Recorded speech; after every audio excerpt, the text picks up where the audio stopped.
जिने घडवला रयतेचा राजा, त्रिवार असावा मानाचा मुजरा जिने घडवला रयतेचा राजा, रचली हिंदवी स्वराज्याची गाथा, दैवत असे ती राजमाता, दैवत असे ती राजमाता. विचार मंचावर उपस्थित सर्व मान्यवर व माझे बालमित्रांनो, मी प्रांजल प्रवीण गोडके इयत्ता 4थीची विद्यार्थिनी आज तुम्हाला राजमाता राष्ट्रमाता जिजाऊ साहेबांबद्दल 2 शब्द सांगणार आहे. ते तुम्ही शांतचित्ताने ऐकावे ही माझी नम्र विनंती. 12 जानेवारी 1598 रोजी बुलढाणा जिल्ह्यातील सिंदखेड राजा येथे लखुजीराव जाधव व माळसाबाई यांच्या पोटी जिजाऊंचा जन्म झाला. त्यांचा विवाह वेरूळमधील शहाजीराजे भोसले यांच्याशी झाला. त्यावेळी अखंड महाराष्ट्र अहमदनगरच्या निजामशाह, विजापूरच्या आदिलशाह व गोवळकोंड्याच्या कुतुबशहाच्या घोड्यांच्या टापाखाली चिरत जात होता. त्यावेळी स्त्रियांवर अत्याचार होत होता.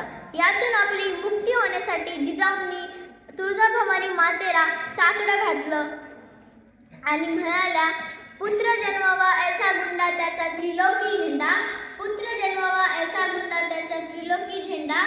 आणि 19 फेब्रुवारी 1630 रोजी जिजाऊंच्या पोटी छत्रपती शिवाजी महाराजांचा जन्म झाला.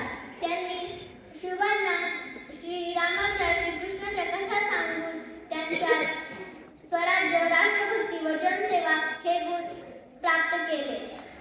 वयाच्या 16व्या वर्षी शिवांनी स्वराज्याला तोरक बांधले आणि सगळ्यांची मुक्ती झाली. स्वराज्यात सोन्याचे दिवस होते. शिवबांनी खूप संघर्ष केला आणि स्वराज्य खूप चांगले झाले. असं नाही त्यांनी फक्त शिवबांनाच घडवले नाही, त्यांनी एकही लढाई न हारणाऱ्या छत्रपती संभाजी महाराजांना सुद्धा घडवले. आणि शिवाजी महाराजांच्या राज्याभिषेकानंतर 11 दिवसांनी ही माऊली स्वराज्याला पोळकं करून गेली.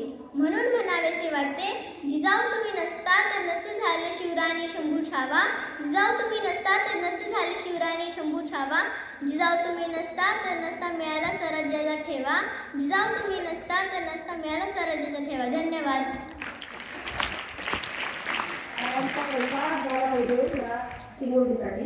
बघा, छान